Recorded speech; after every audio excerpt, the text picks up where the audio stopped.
Let's talk a little bit about literature reviews. And first, let's talk about what a literature review does in your paper, the purpose for it being included in your research paper. So a literature review is used to organize and evaluate the major themes, points, or arguments of the sources that you've now created an annotated bibliography for. Really what you're doing here is you're telling the reader about the scholarship around a topic to kind of catch them up. Before you start explaining your analysis of the topic, you have to tell the reader everything you know about it. What is known about this topic? What kind of discoveries have been made in research around this topic? So first you provide an introduction, you lay out the map for what you're going to do in your paper, and then you give everyone reading the background. What do we already know? What hasn't been answered yet? Now, it's important to remember that a literature review is not just a summary of research studies or a summary of sources. One common mistake when developing a literature review is to create one paragraph per study, to just talk about, in 2005, so-and-so discovered this and have a whole paragraph about it. And then in the next paragraph have another another source that you talk about, but in 2008, so-and-so said this. You're not summarizing these studies, you're not summarizing your sources. Each paragraph of your literature review should include multiple sources. And I've talked before about creating a conversation in your annotated bibliography by creating notes and talking about your sources in such a way that you compare and contrast what the sources have to do with each other, where disagreements exist. This is what you're going to pull into your literature review. So a literature review is not just one paragraph per source or one paragraph per research study. Each paragraph should be around a central point, argument, or theme. So the format for literature reviews is pretty straightforward. What you want to do is pull out areas of disagreement, areas of agreement, themes that you see in your research, major points that the reader should know before you start discussing your analysis. And for each one of those, you want to create a paragraph. And the paragraph should begin with a topic sentence that explains the topic or idea that's been identified. So what theme is this? What point? What argument? And then provide 3 to 5 sentences that explain in specific detail the consensus or lack thereof that research has found.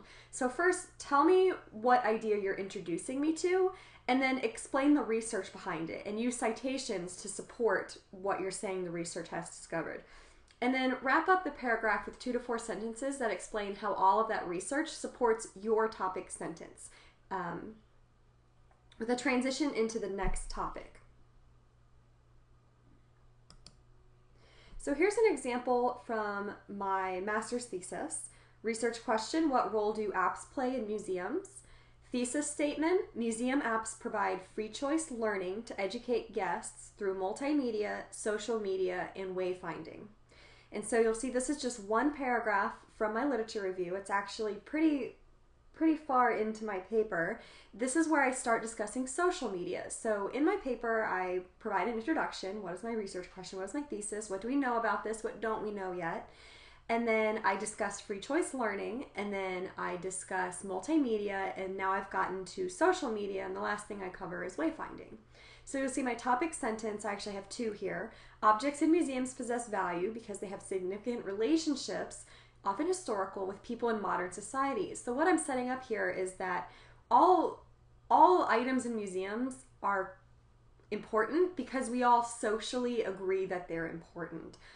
The value comes from our culture sort of agreeing that these are the things we want to preserve.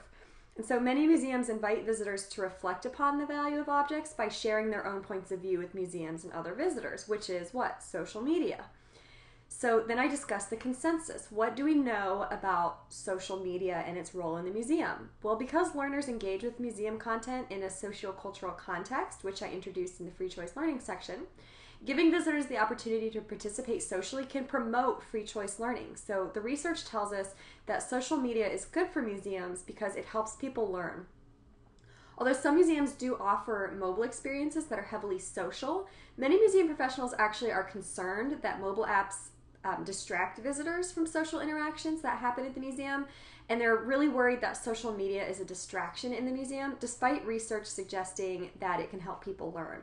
So here I'm talking about an area of disagreement in the topic of social media in museums. Although there is research suggesting that social media used in the museum can help people learn, a lot of museum professionals are very concerned that putting that social media on an app and sending people around the museum with it is just going to distract them. So recent research indicates that attitudes about that are changing, and museum professionals are opening up to the possibility of using social media to facilitate interaction and engagement. So I've given you a summary of sort of what do you need to know about social media. If I'm going to argue that museum apps provide free choice learning and social media is one thing that allows people to learn in the museum, I have to tell you everything I know about social media in the museum. So I know that they probably do help learning, but I also know that a lot of museum professionals are not interested in it and think it could be a bad idea, but they're starting to change their minds. So then I summarize, what does this mean for my thesis statement and for my topic sentence in which I say, you know, we need to look at social media. Well, museums that are seeking a multimedia mobile experience can use social media technologies to help visitors contribute socially in 3 ways. So here I'm saying my summary of all this is that social media can be used in mobile apps. So there's my topic support. Museums seeking a multimedia mobile experience can leverage social media technology. So I'm saying, based on all this stuff I've just told you, it seems pretty clear that social media has a place in the museum. And then I have a transition. What am I going to talk about next? Well, in order to support the concept that social media has a place, I have to break it down a little bit further. What do I mean by social media? I've discussed how people are able to use social media to learn, but how? Why? How does that happen? So then I provide a transition sentence and I say, these can be used in 3 ways: through contributions, through discussions with other visitors, and through social sharing. And this just comes from my research. As I was doing research, I discovered that anytime I searched for museum mobile apps and social media, the social media was either discussion-based, social sharing, or contribution-based, where visitors would contribute something to the app or to a photo gallery or something like that. So I then transition into my next paragraph, and in the next paragraph, I discuss those 3 concepts, and I say, you know, my topic sentence. These are the 3 ways that social media is currently being used, and then I provide all the research about how I know that and where it's being used and what the results of it are. So how do you decide what you discuss? So in my thesis statement, you can see I've broken it down into some clear topic areas. Museum apps provide free choice learning, so I need to talk about that. To educate guests with multimedia, so I need to talk about that. Social media, need to talk about that. And wayfinding, need to talk about that. How did I come up with this? How did I discover that free choice learning, multimedia, social media, and wayfinding should be my focus for this paper? Well, it all comes from the research, and this is why you create an annotated bibliography. As you create that annotated bibliography, you'll start to see the same concepts presented over and over again in different sources, and you'll start to see areas of agreement or disagreement among sources. So I'm just going to show you my regular bibliography, not my annotated one, but my regular bibliography, just a couple snippets for this paper. You'll see I've highlighted key words in the titles of these entries that I've plucked themes from. So here I see contextual model learning, well that's free choice learning. I see mobile multimedia, so multimedia, and then orientation and wayfinding. Here's another snippet, location based, that's wayfinding again. Personalized audiovisual information, that's multimedia again. Mobile navigation, that's wayfinding again.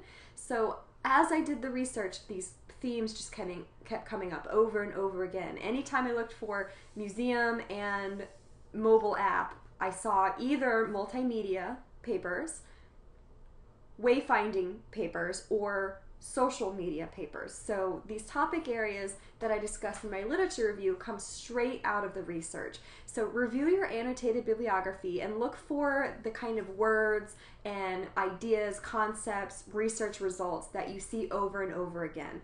If you're looking at how sports marketers can use Twitter and you keep seeing fan loyalty over and over and over again, then fan loyalty is a topic that you need to discuss in your literature review, and you need to tell me everything you found in the research about it.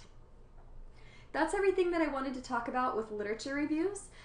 This week you also will be creating an introduction, but you'll be using a template that's provided, so I'm not going to go over that in here because you'll just copy and paste the template and then type it in.